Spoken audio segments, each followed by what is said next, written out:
Love you Riya, I love you.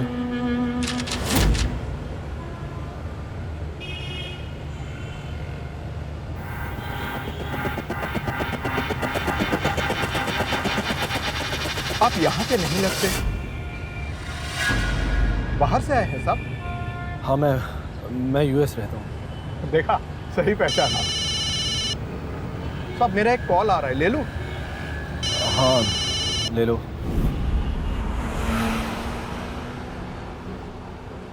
एक minute sir. हाँ बोलो ना, क्या हुआ?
उठा के बाद अच्छे।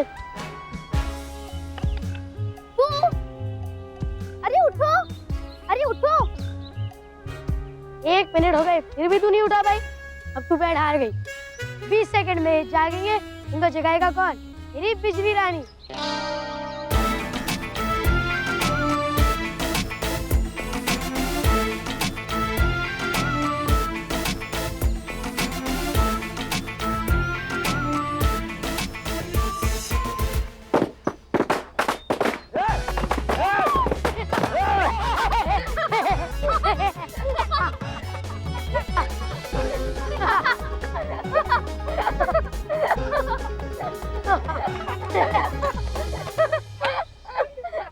किसने मांगी?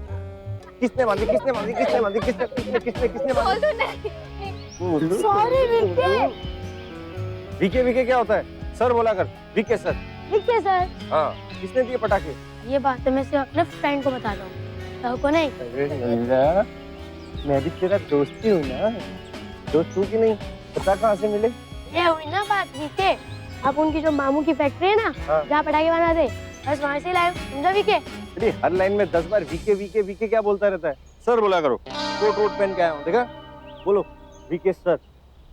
विके। तुम्हारा खेल खत्म हो गया तो केस पे काम कर ले। Yes yes madam, of course. अरे ये अथर्वा कुमार के पेपर्स हैं, पढ़ लेना। ये क्या अथर्वा कुमार इसी में बैठेंगे? इतना भारी केस है? योर ऑनर, आज state versus Atharva Kumar case की पहली तारीख, और पहली तारीख में ही डिफेंस काउंसिल वीके साहब, वकील सफाई कहीं नजर नहीं आ रहे भाई? है? लगता है केस हारने के डर से उनका नेटवर्क उड़ गया है। बहन जी चिल्लाइए मत please.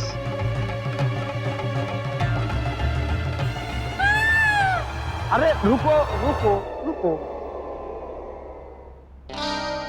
Aunty, it's me VK.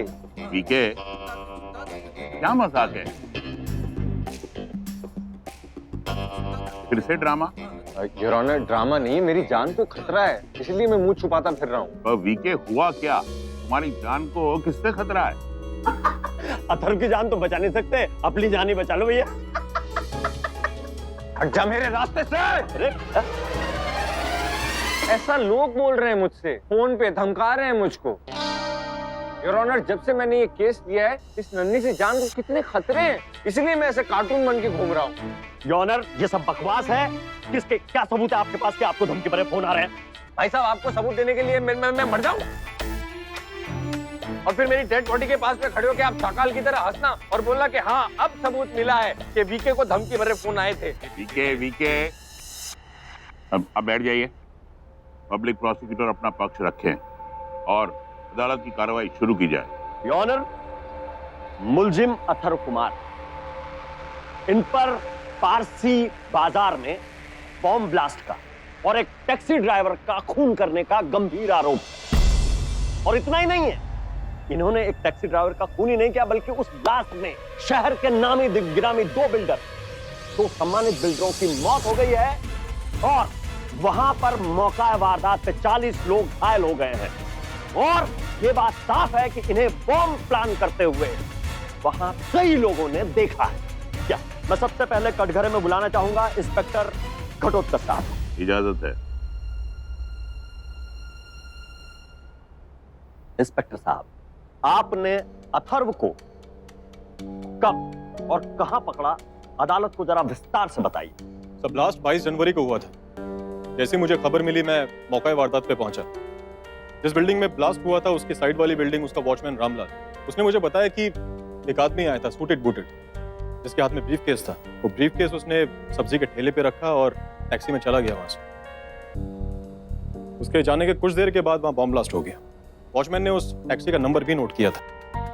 उस टैक्सी नंबर को मैंने जितने भी चेक नाके हैं सब पे सर्कुलेट किया। तो मैसेज करने के कुछ टाइम के बाद मुझे इन्फॉर्मेशन मिली कि वो जो टैक्सी थी वो फिल्म सिटी के जंगलों के आसपास देखी गई। जाइए सर, यही वो गाड़ी है सर जिसमें एक आदमी बेहोश पड़ा है।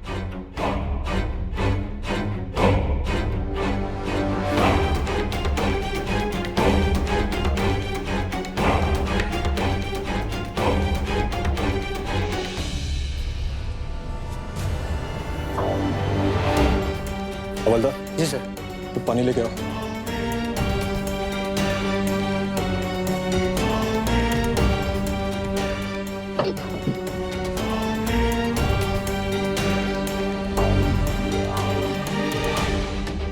अरे साहब, यहाँ तो डेड बॉडी भी है।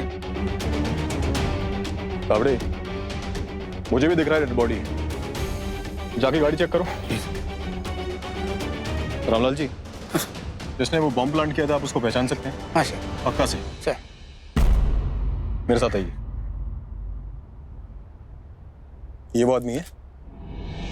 हाँ सर जी, यही वो आदमी है जिसने ब्रीफकेस रखा था। पानी लेके आओ। ये देखिए सर, गाड़ी के डैशबोर्ड में से मुझे क्या मिला है। गन लो, पकड़ो।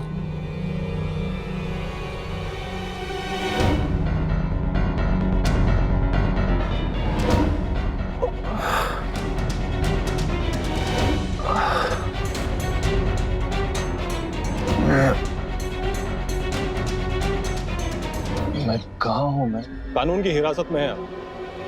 आपको पारसी मार्केट में बॉम्ब ब्लास्ट करने के लिए और इस आदमी को मारने के लिए गिरफ्तार किया जाता है।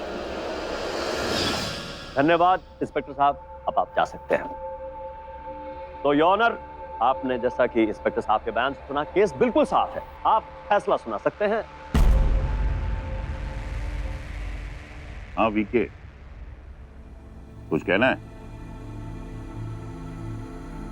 हर चीज की एक वजह होती है और इस केस में कोई वजह नहीं पूछ रहा है। अथर्व जी इंडिया क्यों आए?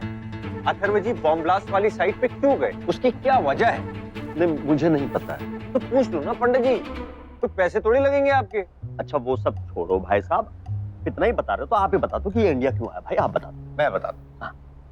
सर, पिछले दिनों मलाड ईस्ट में ड्रीमलैंड बिल्डिंग क्रैश हो गई थी। उस क्रैश में करीब 40 लोग मर गए, 150 लोग घायल हो गए और 4 लोग लापता हो गए। उन 4 लापता लोगों में से एक नाम रिया है। एक सेकंड, ये योर ऑनर, ये रिया की तस्वीर है।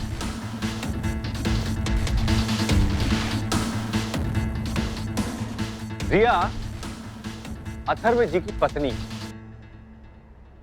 तो जैसे ही अथर्व जी को पता चला कि ऐसा ऐसा हुआ है, उन्होंने फौरन अपने फ्लाइट टिकट बुक करवाए, वीजा करवाया और यहां अपनी बीवी को ढूंढने आ गए और आते ही सीधा पुलिस स्टेशन पहुंच गए। Excuse me sir, sir she is my wife and she is missing sir, please help me sir, please help मी। ये देखिए सर। एक काम करिए, आप बड़े साहब के पास। Thank you. Excuse me sir, sir she is my wife and she is missing, please help me sir, please help me. अब एक काम कीजिए, आप वहाँ FIR लिखा दीजिए। सर मैं अभी उनके पास गया था, उन्होंने आपके पास भेजा सर, प्लीज हेल्प मी। अच्छा, आपके पास कुछ प्रूफ है कि ये आपकी वाइफ है? यस सर, सबूत है सर। ये हमारी वेडिंग फोटोग्राफ्स हैं सर। आप एक काम कीजिए, इन फोटोग्राफ्स के साथ आप एक शादी का सर्टिफिकेट की कॉपी लगाइए। Marriage certificate sir? Sir actually building गिरने की वजह से मेरा सब कुछ खत्म हो गया सर। कुछ। आप कौन सी बिल्डिंग गिरने की बात कर रहे हैं? सर मलाड ईस्ट में ड्रीम वर्ल्ड। आपका नाम क्या है? सर अथर्वा कुमार। मिस्टर कुमार, आपको हमारे साथ चलना होगा। सर आप मेरी वाइफ के बारे में कुछ जानते हैं सर? देखिए, इस हादसे के बाद हमें 2 डेड बॉडीज और मिली हैं। बदकिस्मती से उनकी पहचान नहीं हो पाई। आपको उनकी शिनाख्त के लिए हमारे साथ मॉर्ग चलना होगा। नहीं तो आइए, आइए प्लीज, प्लीज आइए।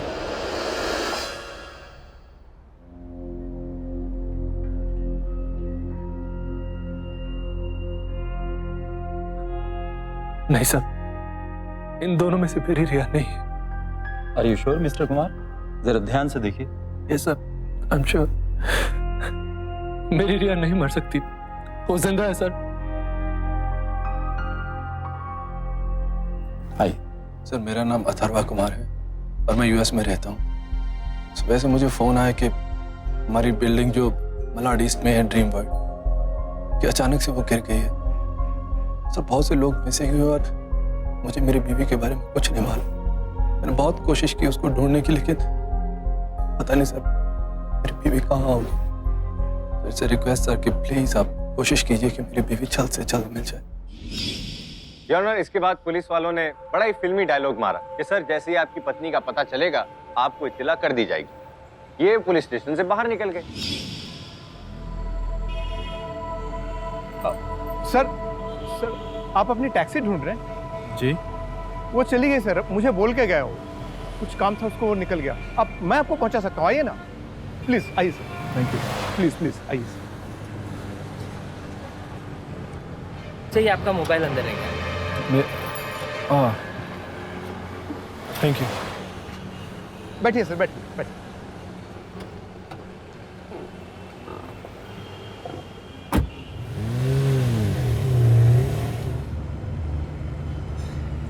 कहाँ जाना है साहब? हाँ, गोकुल नगर ले चलो। जी।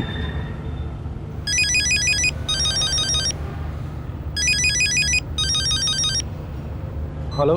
जो मैं कहता हूँ बिल्कुल वैसा करते जाओ तो तुम्हारी बीवी बिल्कुल सही सलामत मिल जाएगी। तुम कौन बोल रहे हो? मुझे मेरी बीवी से बात करनी है। तुम्हें मेरा एक छोटा सा काम करना होगा। पैसेंजर सीट के नीचे एक गन पड़ी है।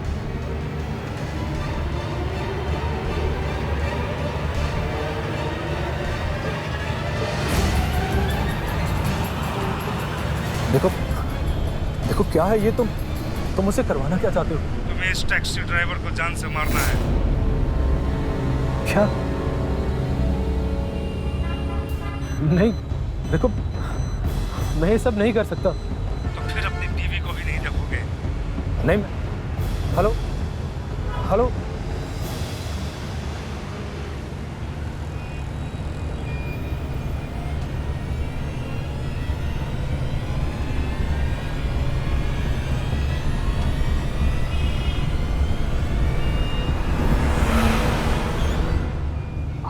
ना, क्या हुआ?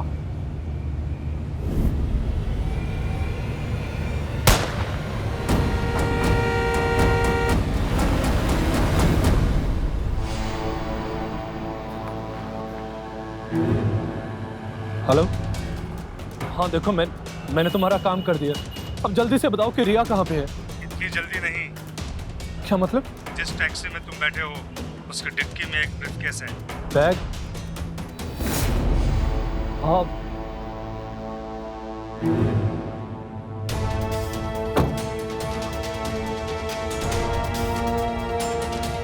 देखो, मैं जानता हूं कि इस बैग में क्या है, लेकिन अब मैं तुम्हारा और कोई भी गलत काम नहीं करूंगा। मुझे मेरी रिया लौटा दो। मुझे मेरी रिया लौटा दो प्लीज। ध्यान से मेरी बात सुनो। पारसी मार्केट में जाओ, वहाँ एक नीली पन्नी की गाड़ी दिखेगी, उसमें ये ब्रीफकेस रख कर आओ, तभी तुम्हें तुम्हारी बीवी मिलेगी। अथर्वा ने बिल्कुल वैसा ही एक ब्रीफकेस लिया और बॉम्ब वाला ब्रीफकेस दरिया में फेंकने का फैसला किया। योर ऑनर, आपने वो मुहावरा सुना होगा, नेकी कर दरिया में डाल। अथर्व जी वही काम करने जा रहे थे। लोगों की जान बचाने के लिए वो बम दरिया में फेंकने जा रहे थे। वाह, बहुत बढ़िया, बहुत खूब।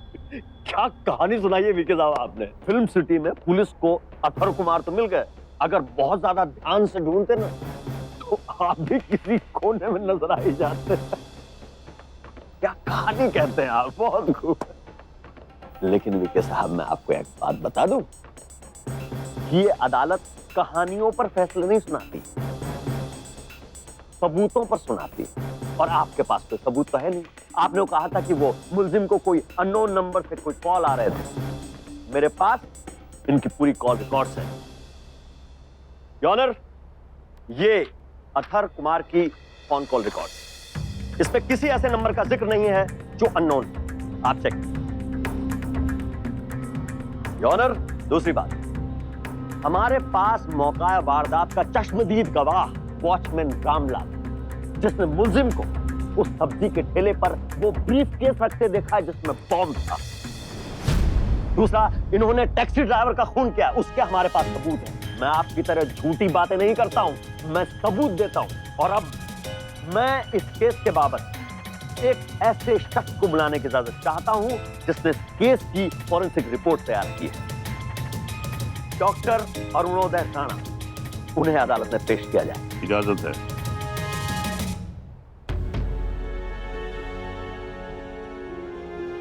नमस्कार साहब। नमस्कार। आपने इस केस की फॉरेंसिक रिपोर्ट तैयार की है, उसकी इंपॉर्टेंट बातें अदालत को आप विस्तार से बताएं। फॉरेंसिक रिपोर्ट से साबित हो चुका है कि बॉम्ब एक ब्लैक कलर के ब्रीफकेस में था। बहुत खूब, उसकी रिपोर्ट हमारे पास है। यही है सर? जी। प्लीज। यस। और शाम को जब पुलिस ने अथर्वा को जिस टैक्सी में पकड़ा, उसका टैक्सी ड्राइवर मर चुका था, जिसकी मौत 8 घंटे पहले गोली लगने से हुई थी। और जिस पिस्टल से गोली चलाई गई थी, उस पिस्टल पर अथर्वा के उंगलियों के निशान थे। योर ऑनर, उसकी रिपोर्ट भी हमारे पास मौजूद है, वो पिस्टल भी मौजूद है, वो रिपोर्ट भी है जिससे उंगलियों के निशान थे। रिपोर्ट है सर? जी जी। Very good, please sir.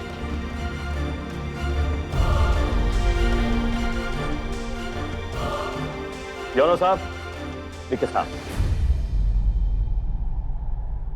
Oh. The court will meet after lunch.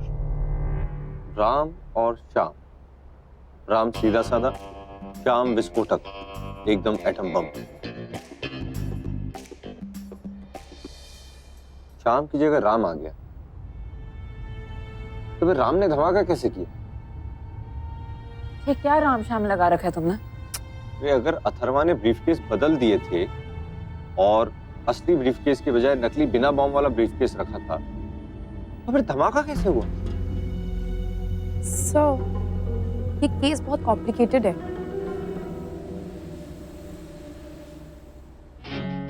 Coffee पियो, शायद दिमाग खुल जाए।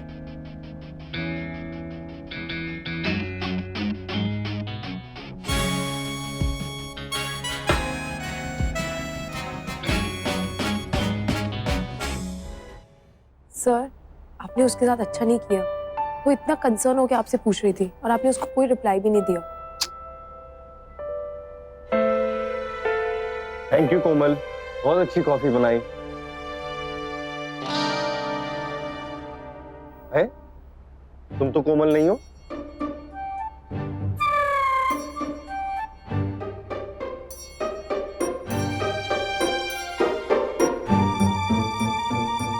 तुम तो यहाँ हो, तो फिर वो कौन है?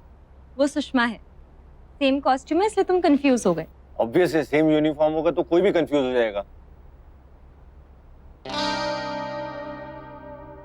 चार्ली, सेम यूनिफॉर्म होगी तो कोई भी कंफ्यूज हो जाएगा। कोमल, तुम माइंड ब्लोइंग हो।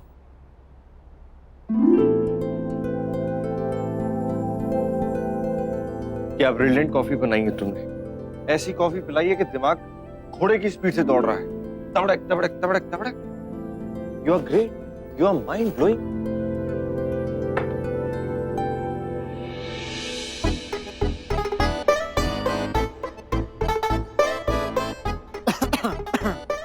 चार्ली, खांसी हो रही है, कॉफ सिरप दूं?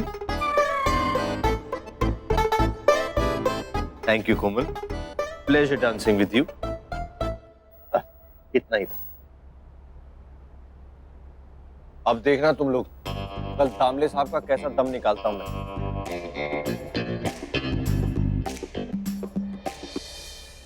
अदालत की कार्रवाई शुरू की जाए। योर ऑनर, मैं रामलाल जी को विटनेस बॉक्स में बुलाने की इजाजत चाहूंगा। इजाजत है।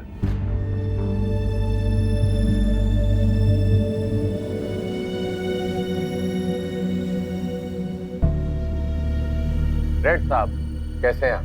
रेड साहब? रेड मतलब लाल, और आप लाल साहब हो तो रेड साहब हो गए ना। अरे आप कोई मामूली आदमी थोड़ी हैं, आप रेड साहब हैं। आप मेरी असिस्टेंट से मिलिए। ये हैं त्रिशा। त्रिशा, ये रेड साहब। नमस्ते रामलाल जी। आपने अंग्रेजी में नाम लिया, आपने जी कहा। आप तो खुश हो गए, अब आप सेट हो जाओ। Trisha, yes sir. ये बताइए कि उस सब्जी वाले से आप कितनी दूर होंगे? ऑब्जेक्शन योर ऑनर, ये बीके साहब आप क्या कर रहे हैं? ये कत्ल पे मुकदमा चल रहा है या आलू टमाटर की सब्जी बनाने की रेसिपी पूछी जा रही है? मतलब क्या क्या बता रहे हैं आप अदालत को? पूछने दीजिए ना, पता तो चले कि सच्चाई क्या है। Yes your honour. Sorry sir, अगर आपको ये वाले सवाल पसंद नहीं आ रहे तो मैं ऐसे सवाल नहीं पूछूंगा, दूसरे सवाल पूछूंगा। रेड साहब, आप ये बताइए कि उस दिन क्या हुआ था, आपने क्या देखा था? 2:30 बजे मैं गेट पे बैठ के खाना खा रहा था कि अचानक मैंने देखा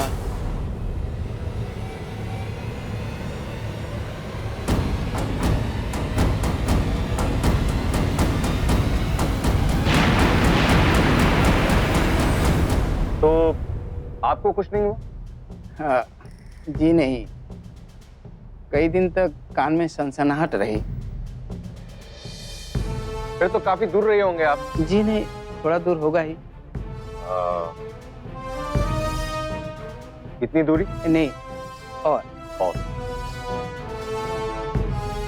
ये कितनी दूरी? जी और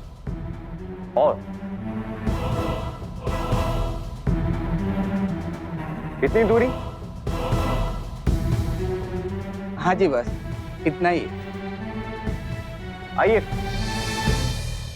तो रेड साहब, इसे तो आप पहचानते ही हैं।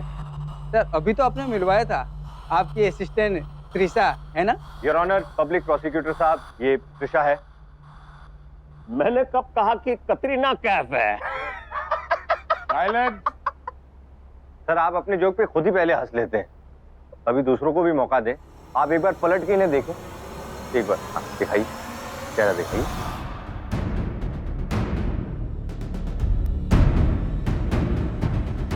आइए।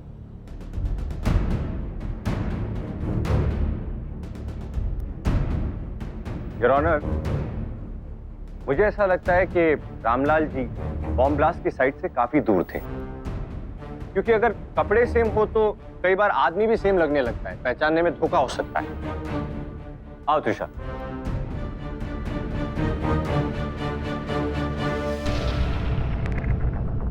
आज योर ऑनर, यहाँ तो हमारे और रेड साहब के बीच में कोई नहीं था, लेकिन वो तो मार्केट था, भीड़ थी, कई सारे लोग रहे होंगे। हो सकता है रेड साहब ने किसी और को अथर्वा समझ लिया हो। Objection, objection your honour. Trisha, आप लोग निकल जाइए, ये उठ चुके हैं, कुछ भी हो सकता है। जाइए। ऑनर, वीके साहब ने ये छोटा सा ड्रामा दिखाया, अच्छा है। ऐसा हुआ होगा कि अपने रामलाल जी को धोखा हो गया होगा कि वहां अथर्वा नहीं कोई और होगा, लेकिन इससे यह साबित नहीं होता ना भाई साहब कि इन्होंने ब्लास्ट नहीं किया। बाकी भी बहुत सारे सबूत हैं जो इनके खिलाफ हैं। पहला, गाड़ी का वहां होना, दूसरा, ड्राइवर का कत्ल, तीसरा, पिस्तौल पर इनकी उंगलियों के निशान। ये सब तो सबूत हैं। ये भी सब धोखा हो गया। योर ऑनर, इस केस में सच और झूठ दूध और पानी की तरह मिल चुके हैं। आप मुझे 1 हफ्ते का टाइम दीजिए, मैं मिल्क का मिल्क और पानी का पानी कर दूंगा। ओके, अदालत डिफेंस को 1 हफ्ते की मोहलत देती है अपना पक्ष तैयार करने के लिए। Thank you. Adjourn till 1 week. कैसे बचाऊं उस अथर्व को? सारे सबूत उसके खिलाफ हैं। भैया, दुनिया में सब बीवी से छुटकारा पाना चाहते हैं, और ये एक ऐसा पति है जो बीवी के लिए बम फोड़ा है। रिलैक्स करो, अभी तक कुछ साबित नहीं हुआ, और ऊपर से हमारे पास 1 हफ्ता है। हम कुछ ना कुछ कर ही लेंगे।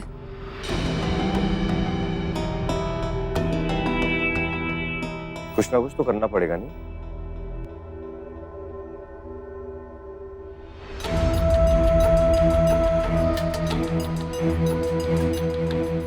ऐसे क्या देख रहे हो भाई? अरे भैया, ऐसे क्या देख रहे हो? एक्टिंग कर रहा था, एक्टिंग। बिग बी का फैन हूं मैं, बहुत बड़ा, बचपन से। शराबी देखी नहीं? शराबी, उसकी एक्टिंग कर रहा था। त्रिशा, आए? अब तो ये एक्टिंग ही मुझे बचाएगी। आए? तो चार्ली, तुम ऐसा करो कि तुम जाके उस टैक्सी के बारे में पता करो। और त्रिशा, यस सर। वो जो बम फटा था, देसी बम था। अपने यहाँ एक ही शख्स है जो ऐसा बम बनाता है, तुम जाके उससे मिल लो। कूल? वैसे मैं ऐसे किसी आदमी को नहीं जानती जो मुझे उस तक पहुंचा सके। मैं जानता हूं, वो भी आता ही होगा। तुम उसके साथ जाना, बट संभल के जाना, बिकॉज खतरा बहुत है, बम कभी भी फट सकता है। लो, आ गए। और यार भी क्या?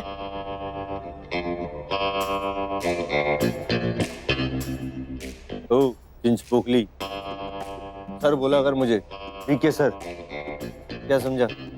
तेरे ऑलमोस्ट तेरी उम्र का हूं मैं। दिशा, ये तुम्हारी मदद करेगा। सर, ये बच्चा। भैया, इसको लाइटली मत लो, ये छोटा पटाखा है, रस्सी बम, फटता बहुत जोर से। भाई बोलू, कल त्रिशा दीदी को मामा जी की पटाखे की फैक्ट्री में लेके जाना है। लेकिन मम्मी मुझे वहाँ जाने को मना करती है। अरे यार, मम्मी को मना लेना यार, तेरे लिए क्या मुश्किल है? नहीं, मम्मी देख ले तो। अरे मना ले लल्ला, मना ले। नहीं, ले जाना, वरना मैं बोल दूंगा मम्मी को कि तू चुप चुप के जाता है वहाँ। बच्चे को ब्लैकमेल करता है वीके। अच्छा चल ठीक है, ले जाऊंगा। चलो जाओ, बाहर जाके खेलो। त्रिशा, तुम कल जाओ गोलू के साथ पटाखे की फैक्ट्री में। Charlie, yes sir. तुम पता करो जिस टैक्सी में अथर्वा बेहोश मिला था वो टैक्सी किसकी है। क्या टैक्सी वाले की खुद की टैक्सी है या किराए की टैक्सी? Okay sir. चलो।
चार्ली आ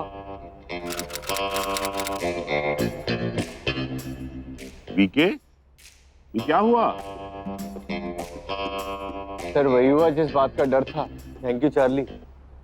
जो लोग फोन पे प्यार जता रहे थे वो आके सही में प्यार की निशानी भी दे गए। तुम ठीक तो हो? लड़ पाओगे? क्या फर्क पड़ता है सर, केस में जरूर लड़ूंगा क्योंकि अभी तो सिर्फ घुटने की कटोरी हिली है, आगे पता नहीं मुझे पूरा हिला के ना चला जाए।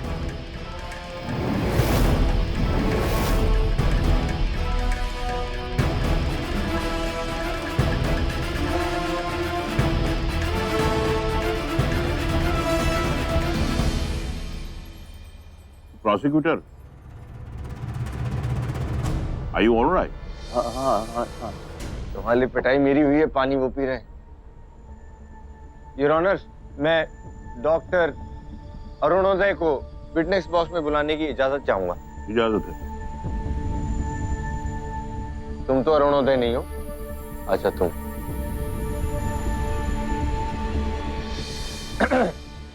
डॉक्टर साहब आपके पास टॉर्च है? नहीं, क्यों? कुछ नहीं, वो आपकी रिपोर्ट में थोड़ी रोशनी डलवानी थी इसलिए पूछ लिया। वकील साहब, मैं आपको पहले ही बता चुका हूँ कि फॉरेंसिक रिपोर्ट से साबित हो चुका है कि बॉम्ब ब्रीफकेस में था और ब्रीफकेस का कलर काला था, और यह भी साबित हो चुका है कि गोली जिस पिस्टल से चलाई गई थी उस पिस्टल पर अथर्वा की उंगलियों के निशान है और अथर्वा के हाथ पर गन रेसिड्यू भी मिला। ये क्या बताया आपने, थोड़ा हिंदी में बताएंगे सर? गन रेसिड्यू का मतलब है कि गोली चलाने के बाद बारूद की एक हल्की सी परत हाथ पर आ जाती है। अच्छा डॉक्टर साहब, आप ये बताइए कि ये जो गन रेसिड्यू जो होता है ये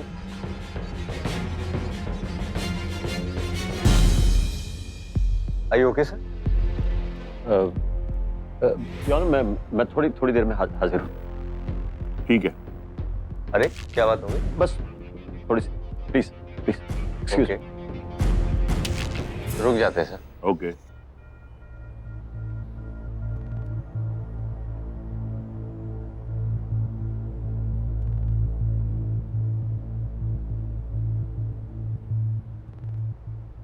सब ठीक है ना? हाँ। Okay, let's start. हाँ डॉक्टर साहब, आपके हिसाब से गोली कितनी दूर से चलाई गई थी? पॉइंट ब्लैंक रेंज से, मतलब गन कनपट्टी के पास लगा कर चलाई गई है। योर ऑनर, भाई साहब नोट कर लीजिए, गोली पॉइंट ब्लैंक से चलाई गई थी। ठीक है? खैर।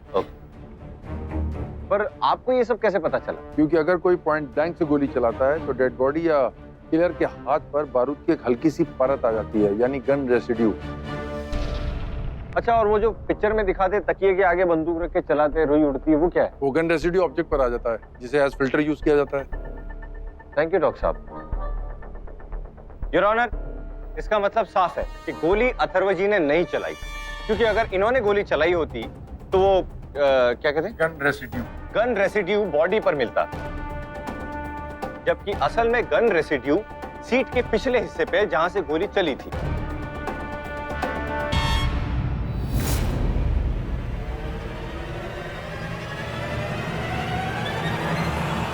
मतलब जब गोली अरे मलिक साहब क्या हो गया? अरे पकड़ो ने। अरे आमले साहब। प्रोसिक्यूटर, ये क्या हरकत है ये?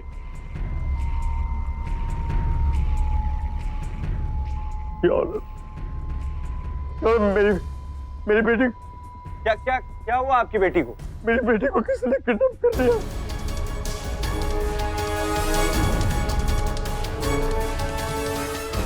इसमें फोन आ रहे हैं मुझे, उसने कहा कि अगर मैं अपनी बेटी को जिंदा देखना चाहता हूँ तो मुझे बेटी को गोली मारनी पड़ेगी। मैं आपको नंबर दिखा सकते हैं जिससे आपको फोन आ रहे हैं?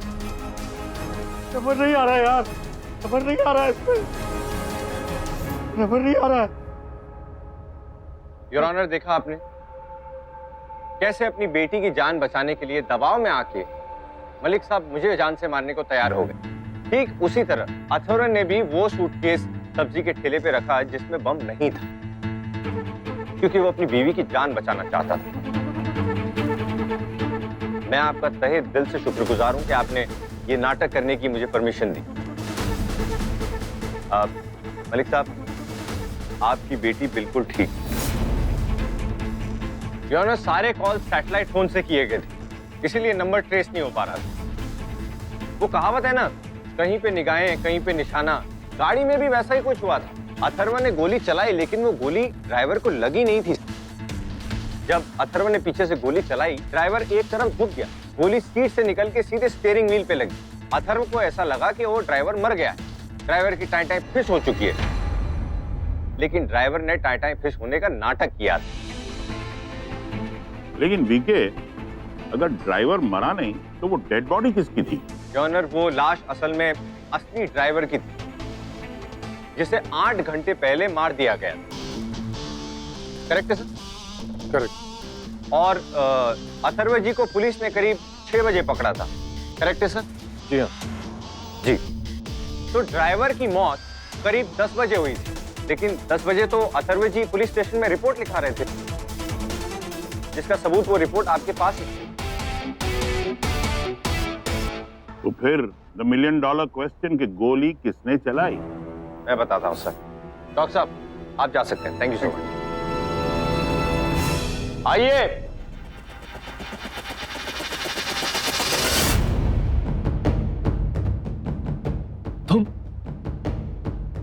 तुम जिंदा हो? हाँ सर, ये जिंदा है। योर ऑनर, इनकी टाई टाई फिश नहीं हुई है और अब ये बोलेंगे। हाँ जी, आप अपना असली नाम बताइए। प्रसाद शांताराम।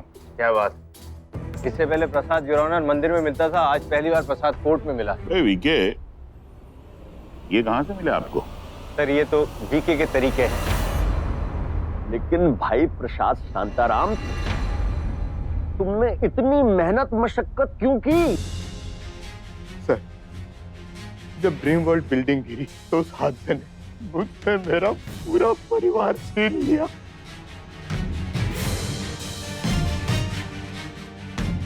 मैंने तभी कसम खाई, उस बिल्डर खुराना से बदला लूंगा, जान से मार डालूंगा उसे। उस खुराना का ऑफिस पेरिस मार्केट में था। मैंने बम उस सब्जी वाले ठेले में रखा जो उसके ऑफिस के बिल्कुल सामने खड़ा था। ये सब मैं उस खुराना से बदला लेने के लिए किया।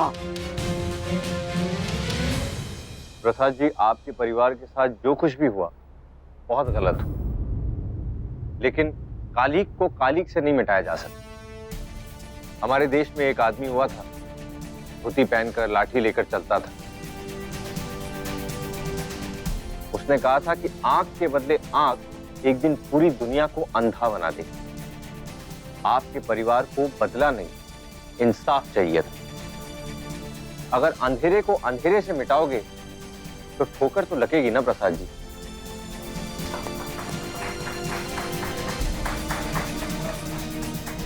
पर प्रसाद शांताराम साहब, तुमने वो बॉम्ब सब्जी के ठेले पे तो रख ही दिया था, तो वो फट भी जाता, लेकिन तुमने इस मामले में अथर्व को क्यों फंसाया भाई? मैं बताता हूं, दुश्मनी इनकी नहीं थी। वो कहते हैं ना, मोहब्बत और नफरत के बीच की जो लकीर होती है, लाइन होती है, बहुत पतली होती है सर। जिंदगी कब रबर लेके वो लाइन मिटा देती है पता भी नहीं चलता। इस पूरे कांड की जो मास्टरमाइंड है वो देश छोड़कर जा रही थी, हमने रास्ते में उन्हें पकड़ ली, और अब जब वो आपके सामने आएंगी तो आपको हैरानी होगी और शायद किसी का दिल टूट जाएगा। जाइए भ्राता जी, ले जाइए इन्हें। आइए माता जी।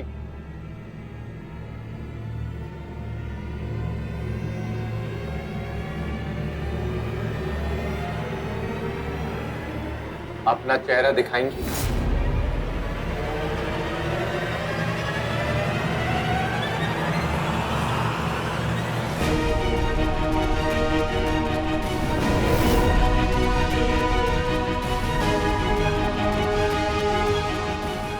रिया? मैडम, आपका नाम? रिया। आपके पति का नाम? अथर्व कुमार।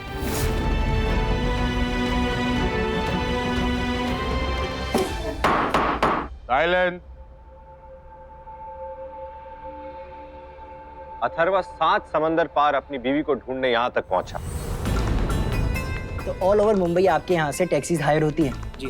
कितनी टैक्सीज होंगी आपके पास? काफ़ी टैक्सीज हैं। ओके, तो जिस दिन ये ब्लास्ट हुआ था मुंबई में, उस दिन टैक्सी नंबर MH01 PM 5236 आप ही की है शायद। चेक कर लेता हूँ। जी जी हाँ। या प्लीज बता सकेंगे किसने हायर करी थी? ये किसी लड़की ने हायर की थी। ओके।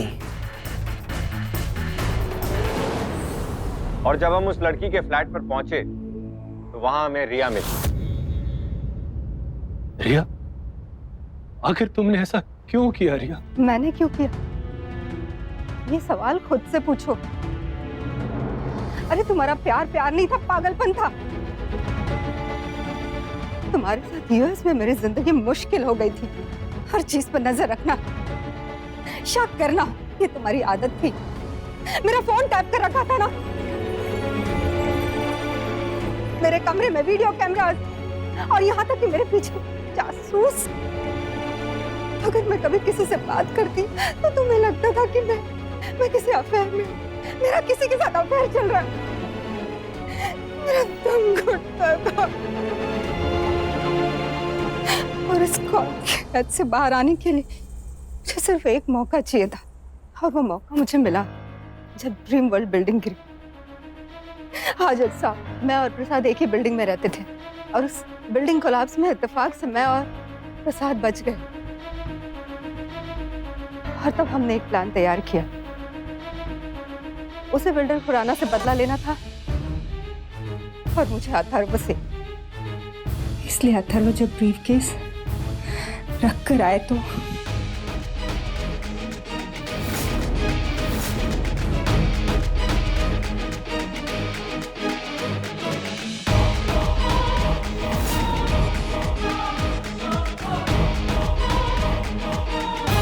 मैंने सोचा कि जब अथर्व को उम्र कैद या फांसी की सजा हो जाएगी तो मैं इस कैद से हमेशा हमेशा के लिए आजाद हो जाऊंगी।